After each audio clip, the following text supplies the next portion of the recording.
Audio clip સાંભળતા જ રિયાના પગ તળેથી જમીન ખસી ગઈ. સાસુ પોતાની બહેનને કહી રહ્યા હતા, હું એના પર હાથ નથી ઉપાડતી, પણ એને માનસિક રીતે એટલી તોડી નાખીશ કે આખી જિંદગી મારી આંગળીઓ પર નાચશે.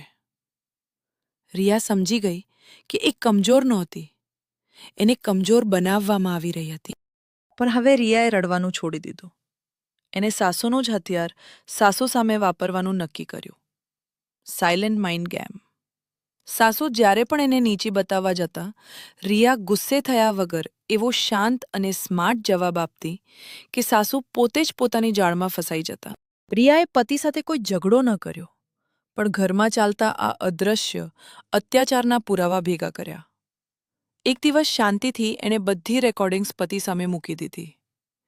જે સાસુને પતિ દેવી માનતો હતો, તેમનો અસલી ચહેરો સામે આવતા જ એ સ્તબ્ધ થઈ ગયો. બીજા જ દિવસે રિયાએ આખા પરિવાર સામે સ્પષ્ટ કહી દીધું, આ ઘરમાં મારું આત્મસન્માન જળવાશે તો જ હું રહીશ. હવેથી કોઈ મારી માનસિક શાંતિ નહીં છીનવી શકે. આ અવાજ કોઈ ઝઘડાનો નહોતો, પણ સ્ત્રીના સ્વાભિમાનનો હતો. રિયાએ કોઈ હિંસા વગર ફક્ત પોતાની બુદ્ધિથી એ અદૃશ્ય જાળ તોડી નાખી. જો તમારી આસપાસ પણ કોઈ આવી માઇન્ડ ગેમ રમી રહ્યું હોય, તો ચૂપ ન રહો. અવાજ ઉઠાવો અને પોતાની કિંમત ઓળખો. રિયાનો આ માસ્ટર સ્ટ્રોક તમને કેવો લાગ્યો? કમેન્ટમાં જરૂર જણાવો અને આવી જ પ્રેરણાદાયી વાર્તાઓ માટે ચેનલને લાઇક અને સબસ્ક્રાઇબ કરી દો.